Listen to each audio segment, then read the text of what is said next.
All right, last week we gave a taster to the topic of free will, where we discussed how it is that God could have hardened Paro's heart, and we gave some really intriguing answers from our great commentators, from the Rambam, from the Ramban, Sforno, from a number of different sources, the Maharal, and tonight, though, we have to take a step back and we have to really introduce the entire concept. Here you go, Jack. It's a page for you.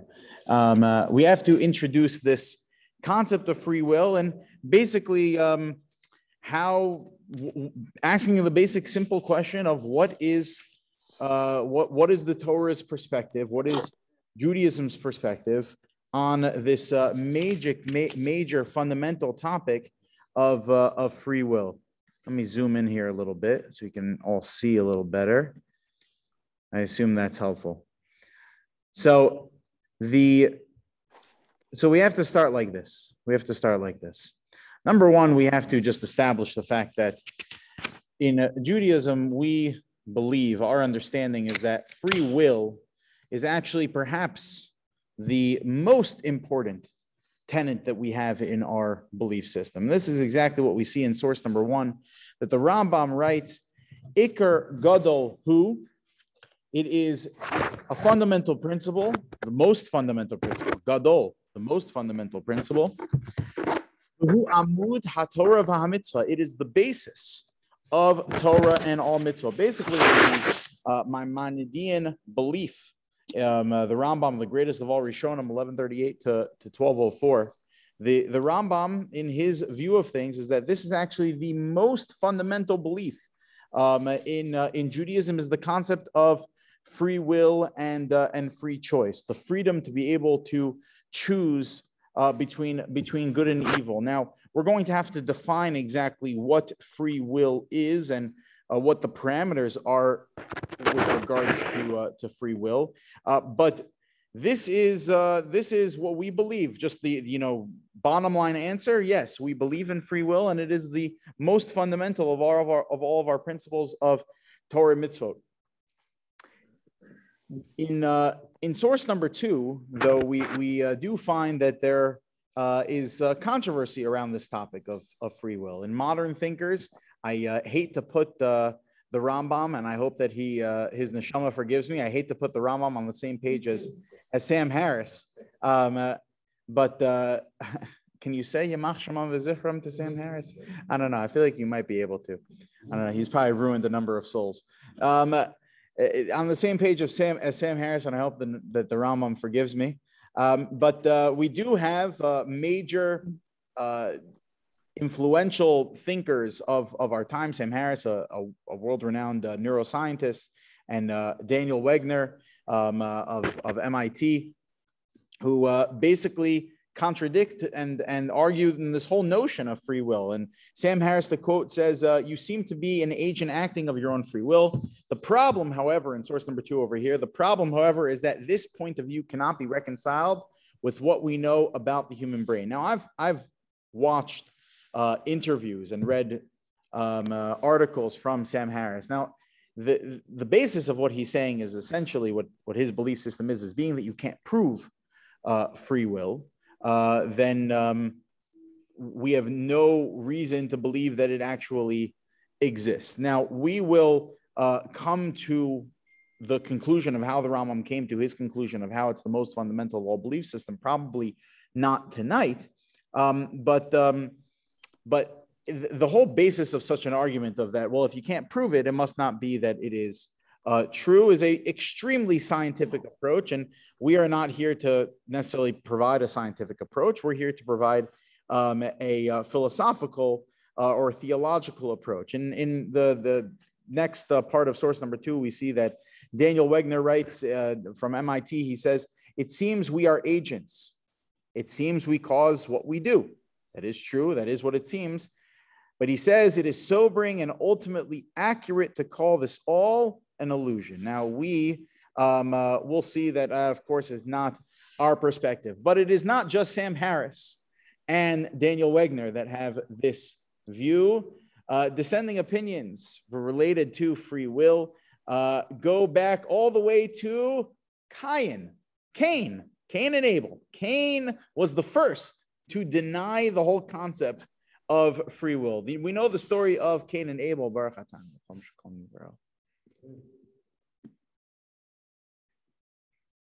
We know the story of Cain and Abel, that Abel brings his offering to God, and Cain brings his offering to God. God accepts the offering of Abel and does not accept that of Cain of Cain. And because of this episode, because of what happened, so Cain decides that he is going to kill his brother Abel. He's going to kill Hevel. God says, "Where is your brother?" And Cain says, "Am I my brother's keeper?" The famous story of Cain and Abel. The Medrash Tanchuma on that episode writes the following. Take a look at source number 3. V'af Cain. And Cain says to God, Kach Amar. He says to God, Ani harakti. I killed him. After it happened, God says, "Where's your brother? You killed your brother." I killed him. Oto barati bi Yetzirah. Says Cain to God, "You created me with a Yetzirah, with this evil inclination within me. Ata shomer es hakol. You watch over everything, meaning you control the world. V'li hanachta oto lahargo, and you allowed me to kill him. Atahu sharakto." You hear the words of Cain over here. You're the one that actually killed him. Consider the logic that Cain is providing here. That Cain says, "You created me with this evil inclination to kill him. You're the one who actually possesses power over everything," meaning my arms and legs that ran to go kill him and used my arms to weaponize against my brother that actually killed him. Ultimately, you control that.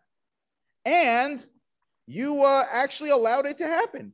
So then if that's the case, you are the one, God. You are the one who killed Abel.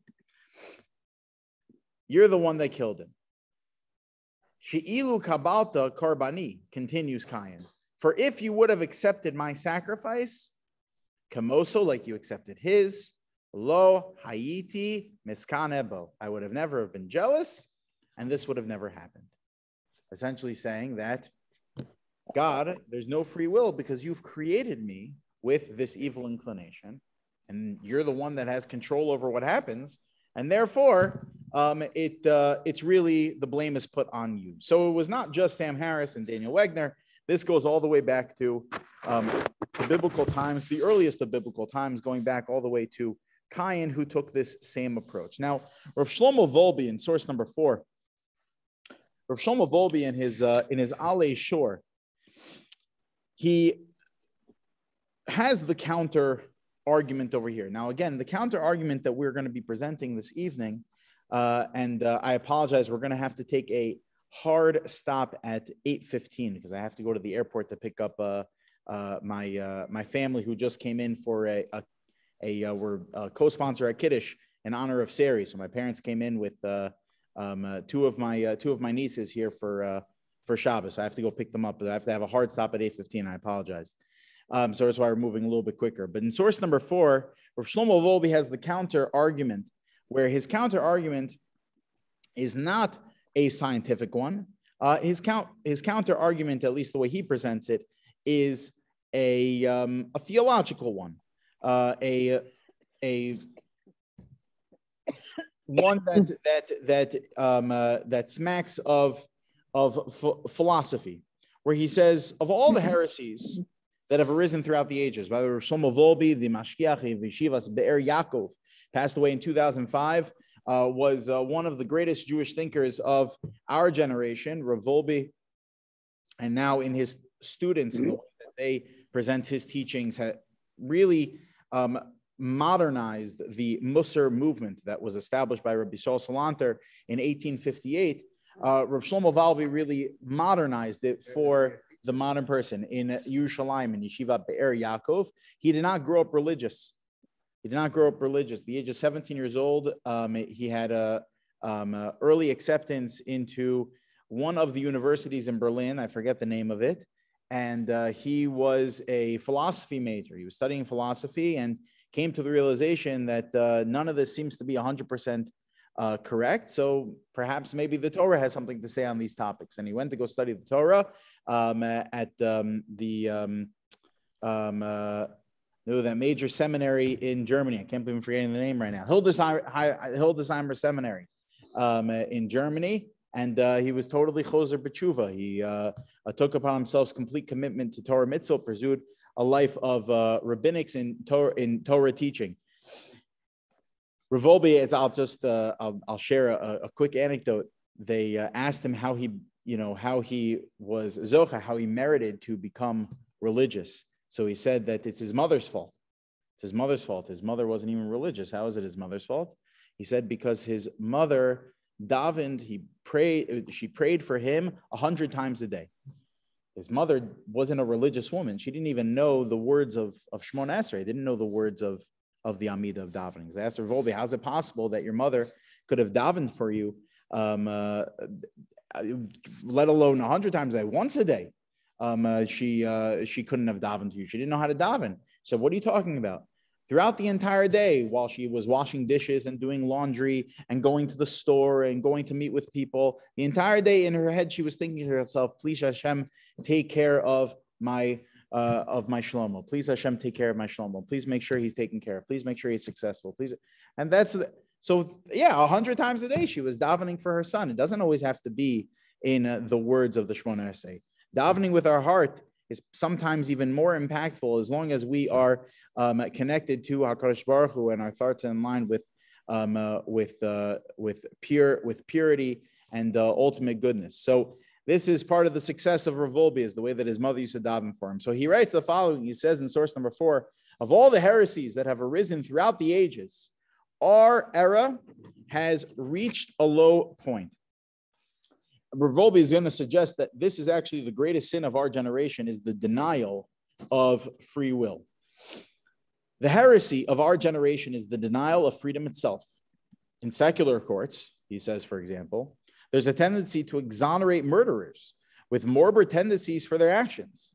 This outlook has crept into our world as well. Who among us believes that a person is not compelled to sin? Meaning to say, sin by their own free will, not because they are, that you could chalk it up to God forced them to do it. Who believes that a person can live from Yom Kippur to Yom Kippur without sin? He was giving over this talk between right before Yom Kippur. Who could go from 1 year without sin? Who thinks a person can go 1 day without sin? Meaning that a person will make conscious decisions to do the wrong thing. If only we emerge from this coming Yom Kippur with the absolute faith that we are truly free to order our lives in a way that we will not sin. We will have clarified the boundaries of freedom. Now we must know that the foundation of man and the foundation of Torah is freedom, like we saw before from the Rambam. And remember that we are responsible for our actions and will be held accountable for them.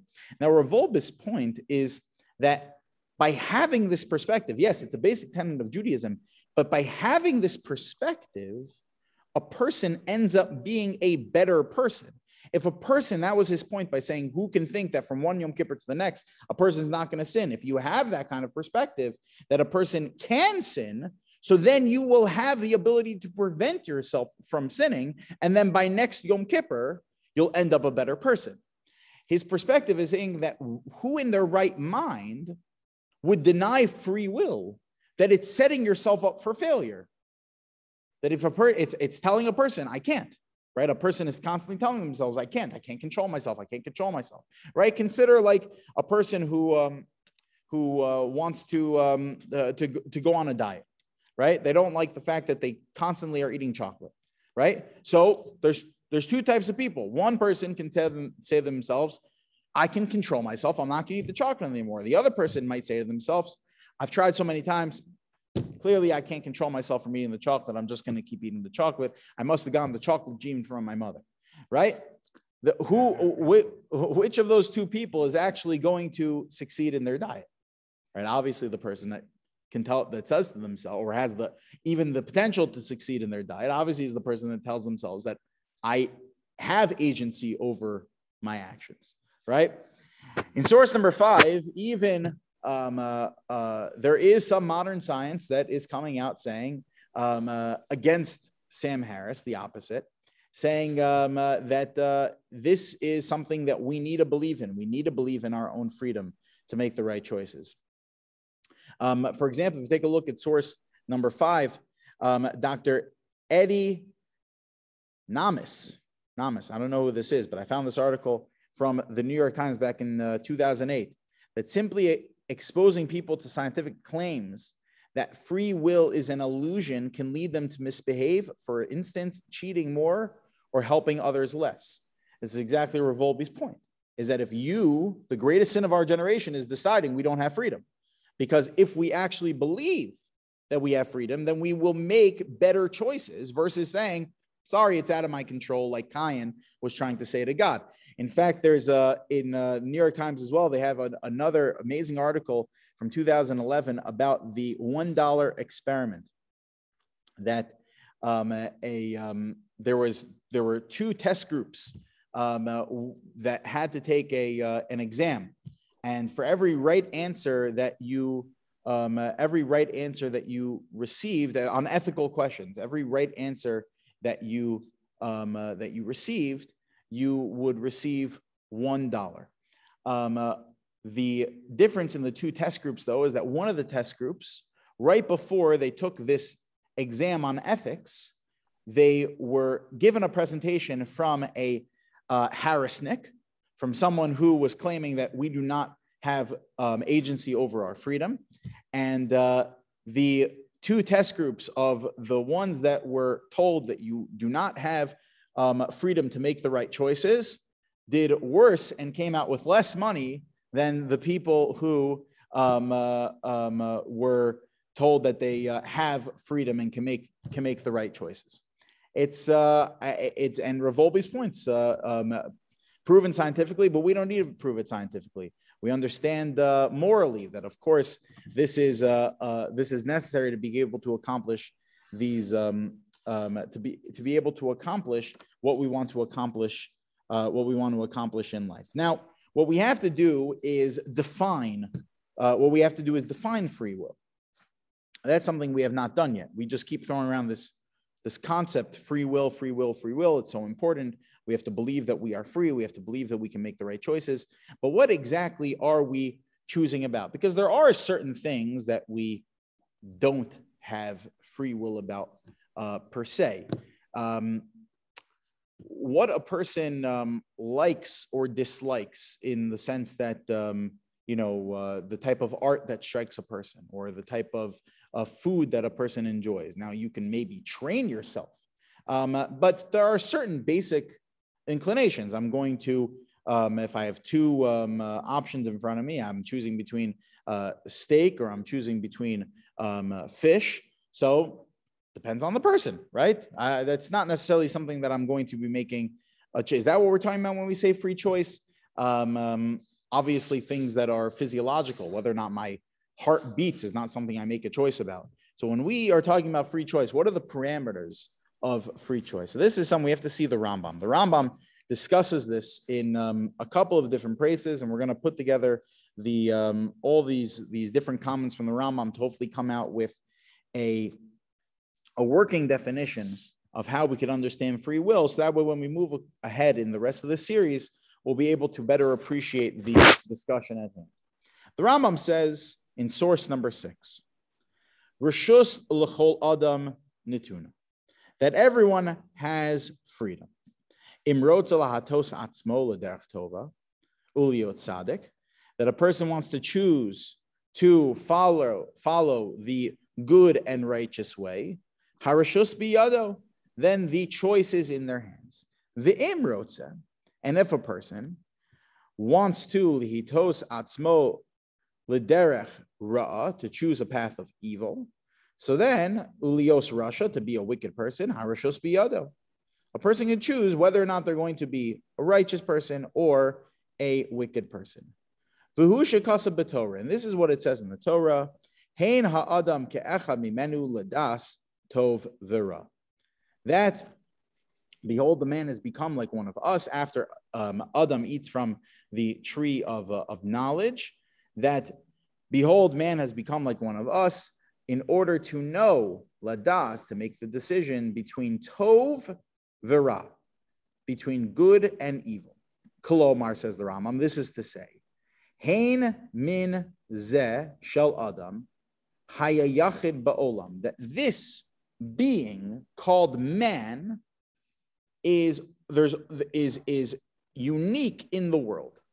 The ein min sheni, there's no other species that are domelo, that is similar to him bezeh, in this area. Meaning to say that man is the only species in the world that chooses between good and evil. There are other species in the world that have primal instincts that make choices which gazelle the lion is going to chase after. But with regard to choosing between good and evil, we are the only species that has that ability.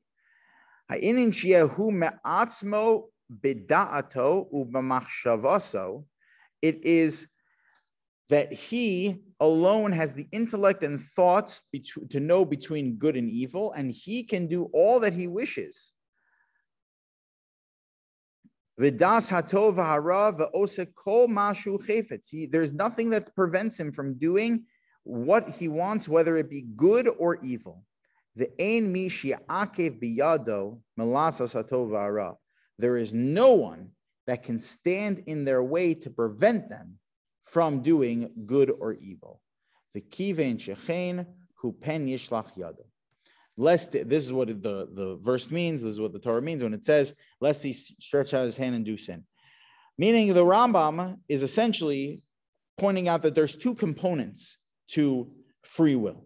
Number one is the recognition that a person has the ability, human species has the ability to recognize the difference between tov and ra, the difference between good and evil. That's number one, the ability to recognize it.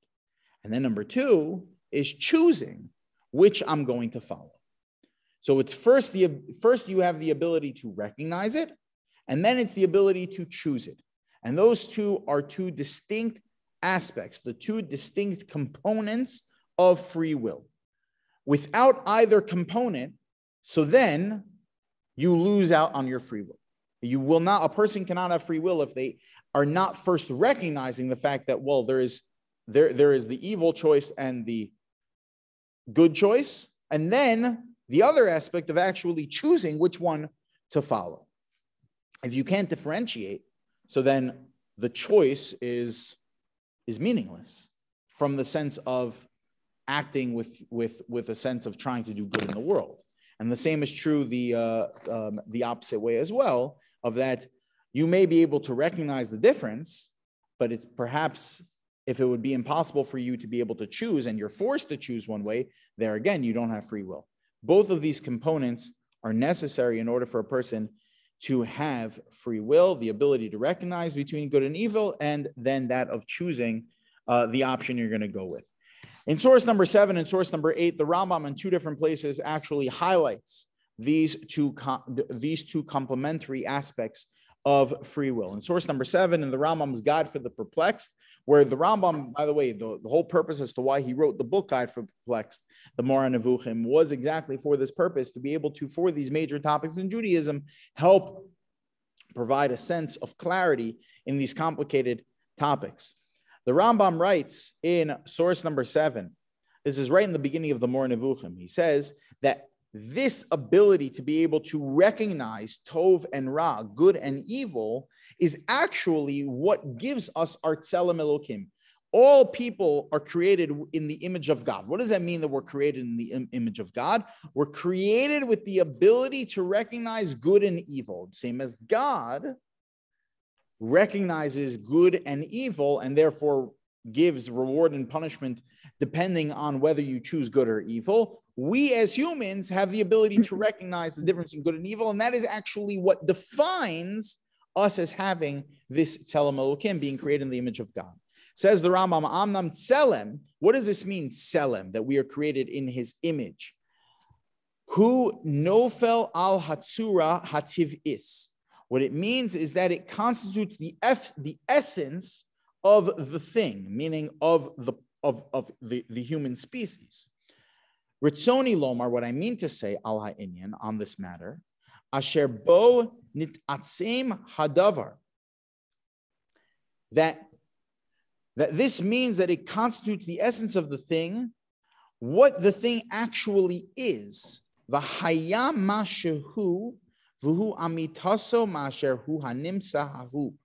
That what this means is that it constitutes what the reality is of the particular being. Meaning, this is what the word Tzelem is. Asher ha'inyan ha'u ba'adamhu, with regard to people, what it means, asher ba'avuro tieh ha'hasaga ha'anushit, that a person will have the intellectual perception, ubebnei ha'hasaga, and with their intellectual perception, hazot ha'sichlit, ne'amar bo b'tzelem elokim barato, that God created us with this perception, with this ability to be able to recognize good versus evil. And in source number 8, the Rambam says explains the complementary aspect of free will, the ability to choose. Kacha chefetz lehiyot adam reshuso biyado, that he desires that man have free choice. God desires that man should have free choice, emphasizing the choice. Chefetz is a choice. Harashus biyado, to choose, the chomasav misurin lo, that all of his actions, all of man's actions, God leaves in our control. Velo yelo lo kofe velo moshech. There is nothing that is pulling or forcing a person to do it. Now that's a very important. I purposely translated that way. That kofe means forced. That a person cannot be forced to do something. Now there may be certain inclinations, desires. There could be certain pulls that a person has internally, but that doesn't make it that a person is forced to follow those inclinations. Elohu me'atzmo, rather he themselves, ubida'ato, and with their own knowledge, shenatan lo, that God has provided the person, hakel, ose kol sha'adam yochol lasos, does everything that the man is able to do. So essentially, the Rambam in these two places, the Moreh Nevuchim, and again in the Mishnah Torah, is highlighting these two complementary components of free will. That what makes us unique is the ability to recognize the difference in good and evil, and then God endowed with us the ability to actually make the choice. There's nothing that's going to force us to make the choice. Only we ourselves are able to make that choice. This is what actually Rabbi Salanter, when in 1858, when he revolutionized the study of Musar, he wrote an essay that complemented his whole program that he published in the newspapers. It was called the Igeres HaMusar. It was really the only piece of literature that Rabbi Salanter published in his lifetime. And he writes, there are other halachic articles that he published, but in terms of Musar, this is the only thing he published. And he starts the topic by actually emphasizing this point of the Rambam. He doesn't quote the Rambam, but he emphasizes the same aspect, that the reason why a person needs to study these kinds of topics, a person needs to study Musar, is because otherwise a person may come to the fantasy and illusion that they are actually not in control of their actions. Almost using very similar language to Wegner we saw before, that it's an illusion to think you have free will. Says Rabbi Salanter, if you deny your free will, then you'll create the illusion that you don't have free will. And what will end up happening is a person is just going to run by his chafshi, is what he calls it, by his imagination, by his dimion is what he calls it. His imagination is just going to run wild, that a person is just going to be pulled by whatever it is that they want to do without thinking about the consequences, without thinking about the fact that I actually am the master of my domain. I actually can control what I do. And I have to think about what this is going to impact. Not thinking like, oh, like Cain, like, no, Hashem created me like this, and therefore I have every excuse under the book why it is that I do what I do. Absolutely not. On the contrary, that God created you with a certain set of challenges that you are expected to overcome. There are challenges like inclinations and desires, but we are expected to overcome those challenges and inclinations. So this was simply an introductory class to be able to understand exactly it is what free will is, that it is the most important of all of our tenets, and exactly what it is that that defines free will, the ability to recognize the choices and then actually making the choice specifically between good and evil. That is exactly what free choice is. Now, getting back to the Rambam, remember the Rambam that we started with says that it is the Iker Gadolhut, is the most important and most fundamental principle. It's interesting. The Rambam in his 13 principles of Judaism does not actually have free will on the list. He doesn't have free will on the list. We mentioned this question last time, why it is the Rambam left it off. But the Rambam does not have free will on the list of his 13 principles of Judaism. 13 principles of faith from the Rambam include belief in God, not belief in any other God, that belief in prophecy, belief in Moshe Rabbeinu as the greatest of all prophets that ever was and ever will be, belief in Messiah, resurrection of the dead.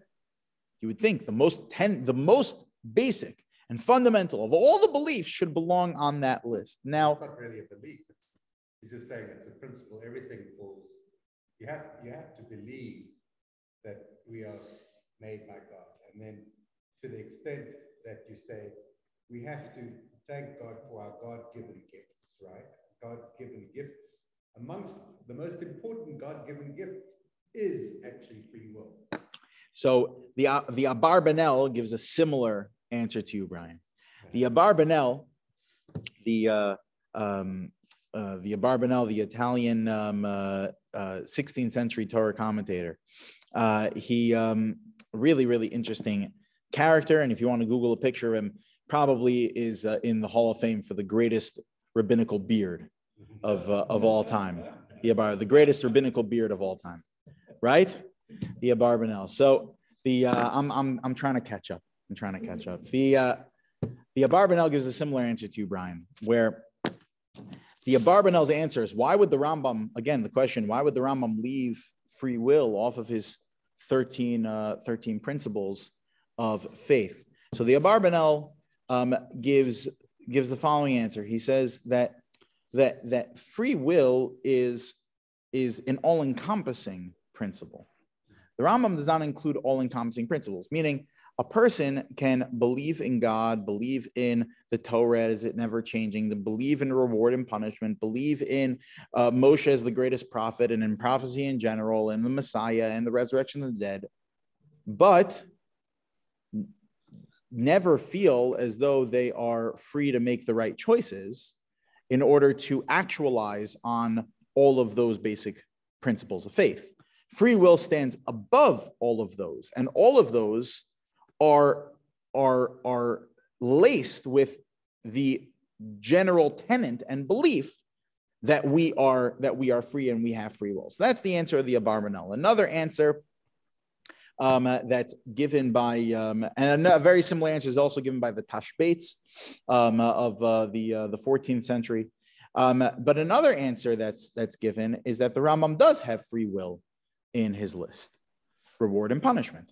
Reward and punishment encompasses free will as well. That is the result of free will. That is the outcome of exercising free will is reward and punishment. Reward and punishment cannot be a principle if not for the fact that we have free will.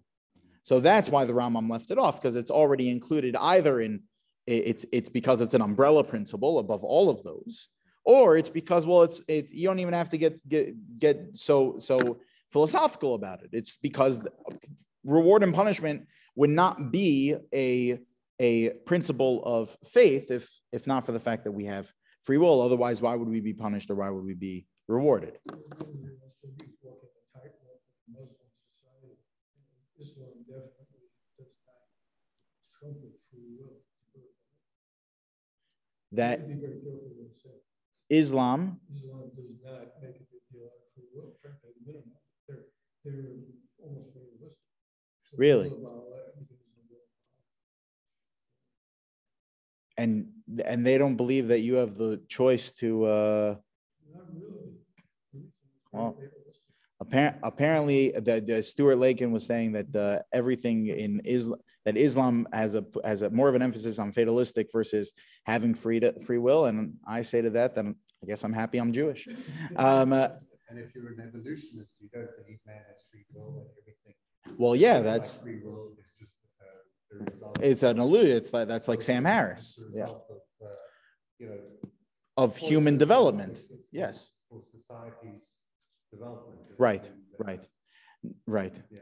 There's and in terms of the scale of freedom, how much freedom do we actually have is also something that we're going to have to discuss. We smacked on it a little bit last week with regard to Paro and the hardening of his heart, but that's another subtopic we're going to have to get to. And just before we close, I just want to first wish a refuah shlema to Nechama Bas Sima, and our learning that we did this evening should be as chus for her refuah shlema.